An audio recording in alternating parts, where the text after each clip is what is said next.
Hey everyone, today we are in my backyard and we're going to be planting carrots and parsnips. So I did fill this bed with compost yesterday and I covered it up overnight because we got a bunch of rainstorms and I didn't want all my nutrients washing away. So we're going to uncover this bed here and then we're going to put carrots in the left half of this bed. This is a 4x8 bed, by the way, so we're going to have a 4x4 section on the left with carrots and a 4x4 section on the right with some parsnips. And yeah, so let's uncover this thing and let's see what we got. All right, whew, that was kind of a workout. It is extremely windy out here, and that cover was kind of a beast to get off. But we've got it off now, and you can see this compost is looking fantastic. It's nice and deep and dark and really fine and loamy. So I'm pretty excited about putting some carrots and parsnips in this. So what I'm going to do is the directions say to space rows 12 inches apart. I don't really understand that. Like, carrots definitely don't need 12 inches. So I'm going to probably do rows of like 6 inches. And, there's a lot of ways that you can plant carrots, especially because the seeds are just so small that it's really not possible to like perfectly place them at like, you imagine a carrot like it's, a 1 or 2 inches wide. You just can't sow the seeds accurately at that spacing. So what a lot of people do is just make a row and then just try to create an even distribution in that row, and then once they sprout, you come back and just thin them out to a spacing of about 2 inches per carrot. So that's what I'm going to do here. So I'm going to make some rows here, and yeah, and then we'll put some seeds in.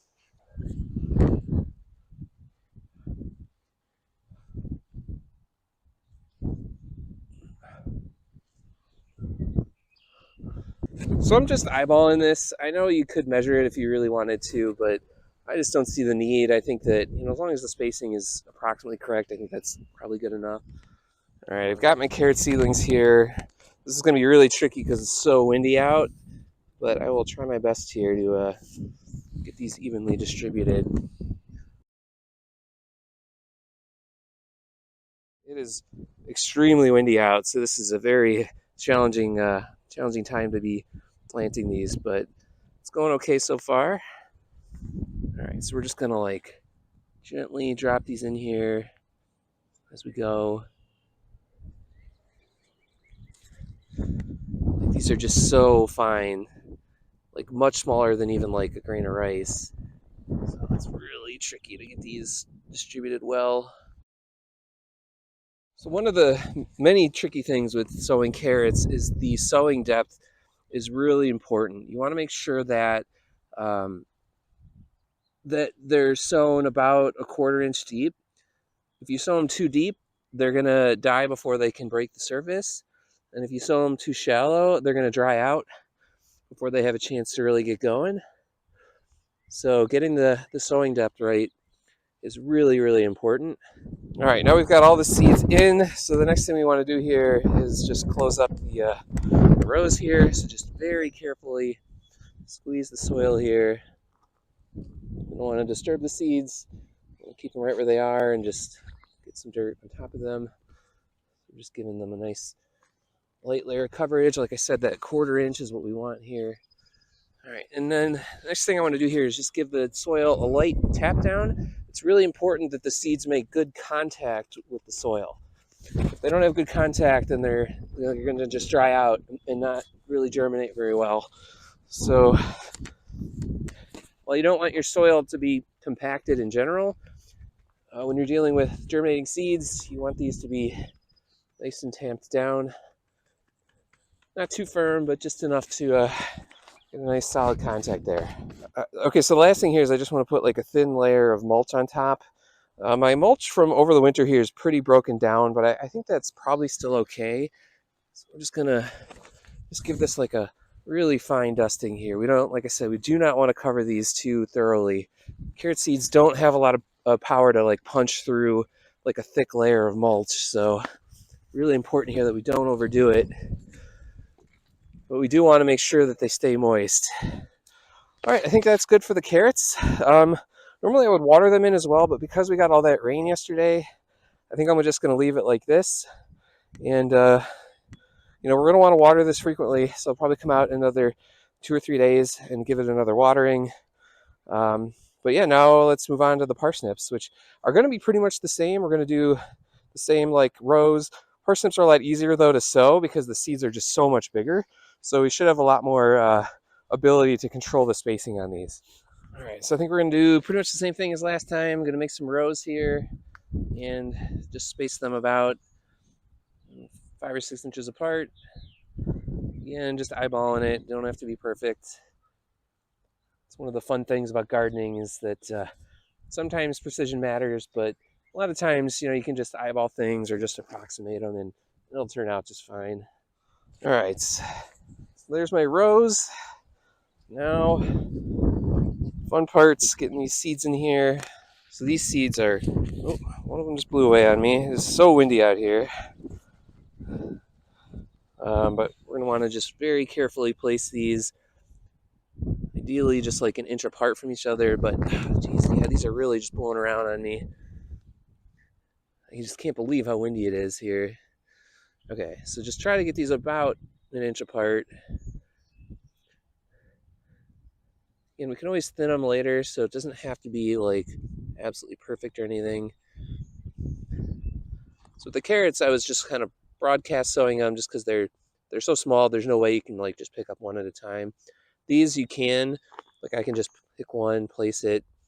It's tedious, but a lot of gardening is kind of tedious. It's kind of a way to just zone out for a little bit. Just a nice way to occupy your mind, I guess, or take your mind off of things. Just do this repetitive task, and maybe I'm not doing the best job of selling gardening right now, but it can be just a good way to not do something that's too mentally intensive here. Just those wind gusts pick up, man. It just blows the seeds like right out of my hand. Holy cow. So my goal here is to use the entire seed packet because with carrots and especially parsnips, the seeds really aren't good for more than a year anyway. So it's kind of like a use it or lose it situation here. So I am planting an absurd number of parsnips here, but they keep pretty well, and hopefully I can harvest them incrementally and get a lot of use out of these.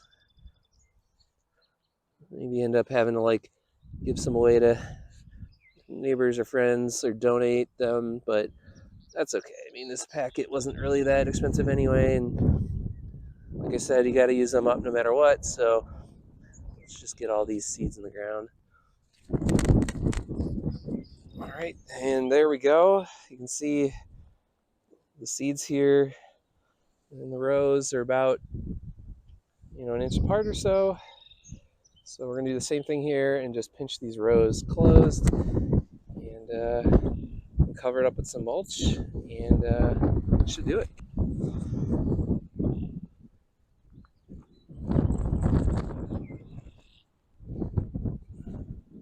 All right, so the rows are covered. Just gonna do another tap down, just like the carrots.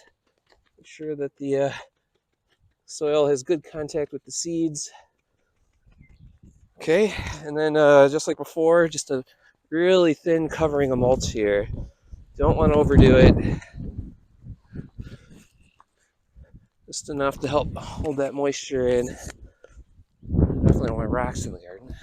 All right, so there you have it. We've got our carrots and parsnips sown into the ground here, and it's a little earlier than I would normally do it. This is like mid-March right now. I think it's literally March 15th right now, so we're in the exact middle of March. Normally I would do these more in like late March or even in early April. But looking at the forecast, it looks like we're gonna have sorry, I'm out of breath here. Gardening's a good workout, by the way. So if you're looking for a good way to exercise, man, this is quite a workout. Anyway, so yeah, we are planting these a little bit earlier because the weather in the next week here, we're going to have highs in like the high 40s and low 50s, and that's really good weather for carrots. So I'm optimistic here. I think these are going to come up a little bit earlier than usual. And, in southern Wisconsin here, spring can be very unpredictable. So, if I wait too long, in late April, we could end up with, weather in the 70s, 80s, who knows? And then it's starting to get too warm for them. So yeah, so there we go. There's our carrots, and we'll check in on these, in a couple days here. Definitely want to keep the top layer nice and moisturized. We don't want these to dry out, so we'll be coming back in and just giving those just a light watering. And all right, yeah, just a quick update on our seedlings. Let's take a peek at the tomatoes, and I think we've got a sprout there. Looks like one of the brandywines is coming up. All right, it's pretty exciting. Let's go look at our flowers here, and wow, tons of them coming up. All right, I'm gonna keep these domes on for a couple more days, just to get more of them sprouting. But yeah, it's looking good. Peppers, unfortunately, no change. Still only about half of them have sprouted. Brassicas here, looking fantastic. A little bit of light green there, so I think I'm gonna give them another round of fertilizer here. And the onions are still doing great. So today's been a really busy gardening day for me. In addition to putting in my carrots and parsnips, I also picked up my seed potatoes. So here they are. We're back in my basement here, and what I'm going to do with these potatoes, these just came out of the cold storage, so they're dormant right now. But if we look at them, you can see, especially these red ones down here, that they have these what are called eyes, and there are these little notches in the potato, and this is where the plant is going to grow from. Now, if we put these in the ground right now, they will grow, but they'll take a while because they're still dormant, so they need to wake up.